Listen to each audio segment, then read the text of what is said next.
El objetivo de este video es socializar aspectos relacionados con la gestión del talento humano. Para esto, un equipo de profesionales nos van a exponer unos temas importantes relacionados con este tema. Ellos son Beatriz Eugenia Manzano, ingeniera industrial, Mónica Patricia Pérez, enfermera profesional, José Javier Jiménez Rojas, ingeniero civil, José Fernando Beruti Gómez, ecólogo, y quien les habla, Gloria Milena Vanegas Rodríguez, asesora de sistemas de gestión de la calidad. Es importante que la empresa gestione a su talento humano y esto lo debe hacer durante todo el ciclo de vida del colaborador durante la institución, iniciando desde la fase de reclutamiento, selección e ingreso, pasando por la fase de desarrollo, de capacitación, de formación, motivación y evaluación de desempeño, hasta la fase final de preparación para el retiro de este colaborador de la institución.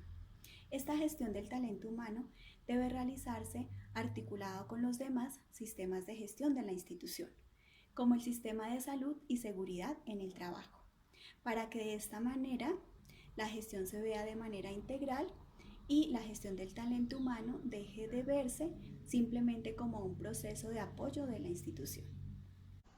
Las políticas del proceso de talento humano son una serie de protocolos de actuación y comportamiento de los empleados durante todo su ciclo de vida dentro de la empresa y busca velar por el bienestar de colaboradores y empresa. Dentro de las principales políticas se encuentran la de contratación, determina qué procesos seguir a la hora de ofertar, elegir y contratar a personal nuevo. Por ejemplo, si se presenta una vacante, dar prelación a una persona que ya esté en la empresa antes que a un externo. Segundo, políticas salariales. Permiten definir cuáles son los límites máximos y mínimos en un puesto de trabajo, así como políticas de incentivos y beneficios adicionales. Tercero, políticas de capacitación. Permiten desarrollar las competencias laborales de los trabajadores. Se debe hacer un seguimiento constante para saber si los temas inicialmente sugeridos efectivamente ayudan al desempeño de la empresa. Cuarto, políticas de vestuario. Son las normas de la forma de vestir de los empleados dentro de la empresa y cuando están en representación de ellas. Por ejemplo, no usar ropa muy ajustada o rota o utilizar saco, corbata, falda y tacón. Y por último, los códigos de conducta que marcan los comportamientos de los empleados y las sanciones en caso de un incumplimiento. Por ejemplo, que no haya discriminación por ideología, religión, raza, color o política, que haya un respeto a la dignidad, que se busque el gana-gana. Dentro de las recomendaciones generales de las políticas de talento humano es que estén alineadas con la estrategia general de la empresa, que cumplan la legislación vigente, que sean fáciles de entender por todos los trabajadores, que se comuniquen apropiadamente y que se haga seguimiento y control frecuente de la conveniencia de las mismas. El proceso de talento humano tiene establecida una matriz de riesgos en seguridad y salud en el trabajo, para lo cual hizo una división con las principales actividades que allí se desarrollan, siendo estas selección de personal, capacitación, evaluación de desempeño y compensación laboral. Los principales riesgos que se tienen determinadas para estas actividades son aquellas de tipo biomecánico por posturas inadecuadas o movimientos repetitivos con el uso del mouse y el teclado. Por lo tanto, se debe fortalecer la higiene postural.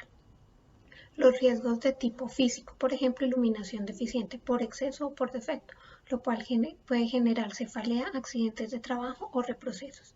También están los riesgos de tipo locativo, por ejemplo, suelo irregular o caída a mismo nivel. Están los riesgos de tipo público por posibles robos o asaltos o accidente de tránsito, en especial cuando se están haciendo desplazamientos desde y hacia la oficina.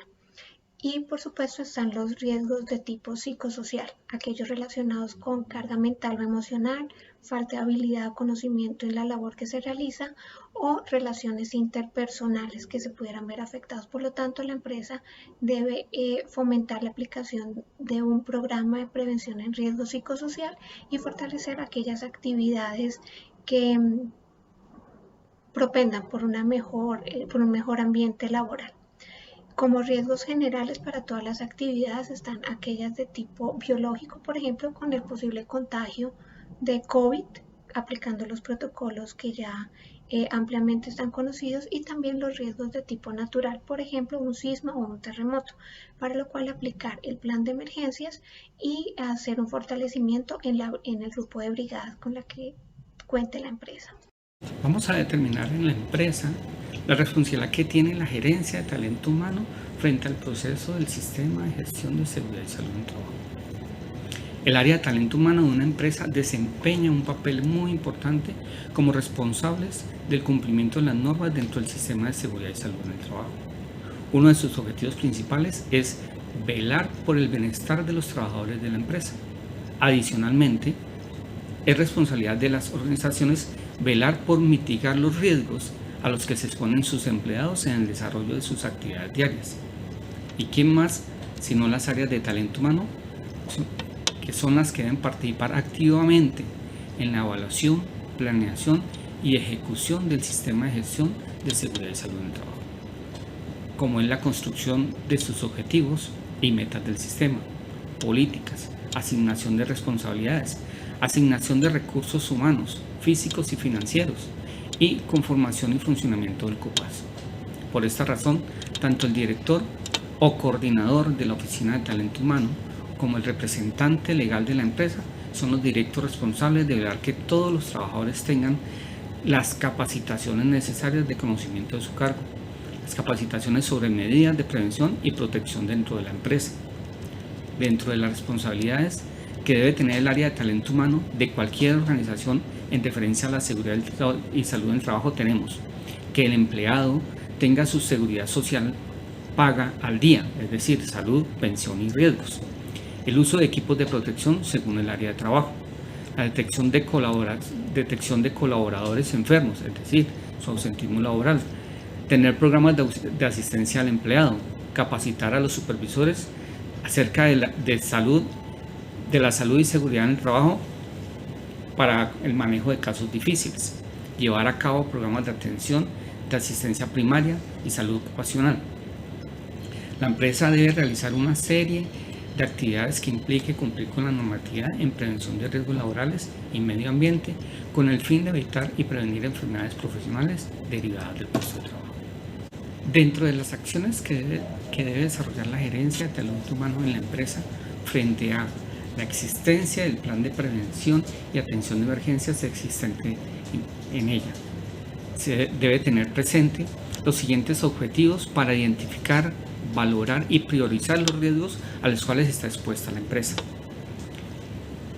Debe establecer acciones que permitan mitigar el nivel de riesgo presente en la empresa, establecer las responsabilidades de dirección, supervisión y ejecución para dar respuesta a una situación de emergencias en las instalaciones, crear procedimientos necesarios para controlar en forma oportuna y segura y con el menor daño posible las situaciones de riesgo en la sede.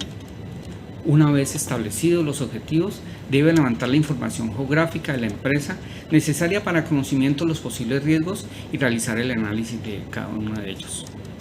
Realizar el esquema organizacional para atención de emergencias, como es tener organizado el comando de incidentes, brigadas de primeros auxilios, contra incendios, evacuación, seguridad. Para garantizar la funcionalidad de los equipos del plan de emergencias, se realizan inspecciones mensuales por parte del personal administrativo y de los brigadistas. Organizar los planes operativos de acuerdo al tipo de emergencia que se pueda presentar en la empresa, como son el plan de seguridad, el plan de atención médica y primeros auxilios, el plan contra incendios, el plan de evacuación, el plan de información pública, el plan de manejo de tránsito y el plan de capacitación.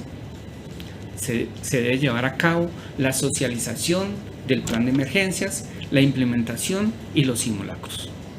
Todos estos procesos dentro del cronograma de implementación para poderle dar cumplimiento y de esta forma poder cumplir con cada una de las metas establecidas para cada uno de los periodos. Un saludo cordial para todos. Nuestra propuesta para fortalecer la cultura organizacional se basa en identificar cuál es la cultura organizacional de nuestra empresa. Para esto es importante que sepamos y conozcamos qué es la cultura organizacional. Y la cultura organizacional no es más que el alma de la empresa. Ese ser, ese saber, ese conocer, ese comportamiento que tienen todos y cada uno de los empleados al interior de esta. Por esto es importante que los líderes o el comité estratégico de la organización defina claramente cuáles son los hábitos, los valores, los principios, las normas y las expectativas que le van a transmitir a sus empleados para poder alcanzar esta cultura organizacional.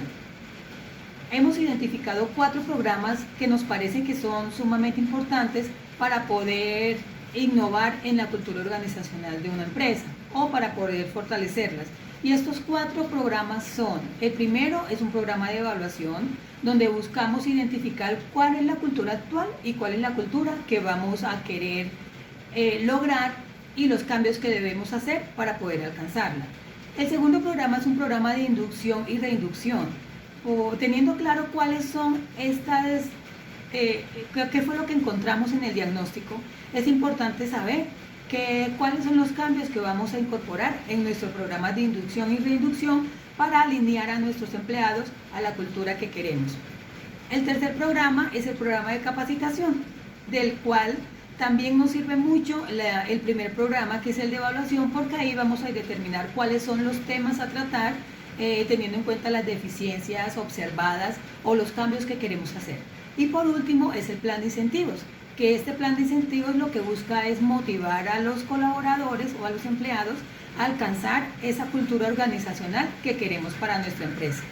Las personas responsables de este proceso serían el gerente de talento humano, los líderes de áreas y obviamente la alta dirección, que hace parte integral de la compañía. Muchísimas gracias por su atención.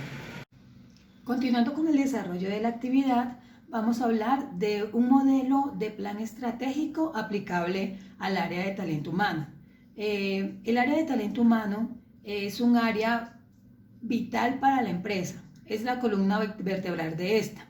El plan estratégico para el área del talento humano es una herramienta fundamental para el desarrollo de sus actividades y para la consecución de los objetivos planteados.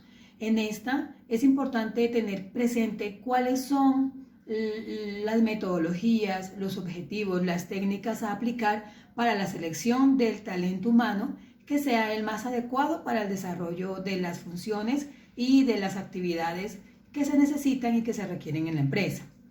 La planificación estratégica es una herramienta fundamental para el desarrollo y la ejecución del proyecto, de cada uno de los proyectos. Es una estrategia a seguir que todas las empresas deben llevar para poder alcanzar las metas y los planes propuestos. Es importante saber que en la planificación estratégica se van a identificar metas, objetivos cuantitativos, se van a definir estrategias y también se va a definir de dónde van a salir los recursos para realizar esta propuesta. El plan estratégico se basa en 4 fases. La primera fase es la fase de diagnóstico. Aquí vamos nosotros a conocer cuáles son las necesidades de la empresa en relación a talento humano y también vamos a conocer cuál es la capacidad de talento humano que requerimos para cada una de las áreas de esta. La segunda fase es determinar los aspectos a intervenir. ¿Cuáles son los puntos críticos que tenemos en nuestra empresa? Y esto lo identificamos a través del diagnóstico que se hizo de manera inicial.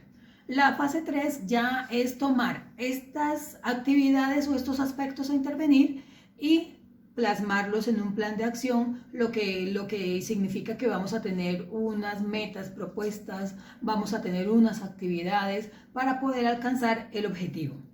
Y en la fase 4, que es la fase de seguimiento y control, es donde vamos a ir haciendo la evaluación y comparando los avances que hemos tenido con respecto al inicio. En caso de que no se den avances, pues debemos ir haciendo los ajustes pertinentes para poder alcanzar el objetivo y la meta propuesta.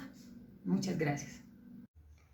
Bueno, vamos a hablar de los modelos de gestión.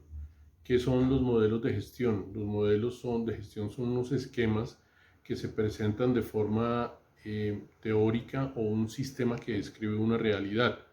Es una acción de administrar algo, es un paso a paso que se da en las organizaciones para lograr un objetivo, para darle un orden a algún asunto que haya que llevar, y eso nos lleva siempre a producir una mejora continua en todos los procesos de la organización. En el talento humano es bastante importante adoptar un modelo de gestión, pues esto nos permite optimizar el recurso humano, que sea mucho más productivo se enfoca para la productividad del empleado y eso nos permite, al aplicar un muy buen modelo de gestión, buscar las fortalezas del empleado de tal forma que uno los pueda ubicar donde mejor se desempeñen y generen mayor productividad a la compañía. Esos procesos deben ser socializados entre la gerencia general, la gerencia de talento humano y el empleado. Dentro de algunos modelos de gestión encontramos uno que se llama benchmarking. El benchmarking nació en Xerox, que es un principio de gestión en el cual yo me comparo con mi competencia. Eso me permite a mí conocer cuál es el desempeño de las otras empresas similares a mi gestión, que tienen el mismo core de negocio, y eso me permite a mí conocer cuáles son los métodos óptimos que está utilizando la competencia y qué puedo hacer yo para mejorar mis procesos internos dentro de la gestión de la organización. En el tema del talento humano, eso nos sirve a nosotros para, entre otras cosas, determinar cuál es la escala salarial en la cual se encuentra el personal que es clave en el desarrollo del negocio, conocer cuáles son los perfiles, cuál es la preparación académica, y básicamente saber la competencia, cómo está con el tema del recurso humano versus a mi gestión empresarial. Eso básicamente es el benchmarking.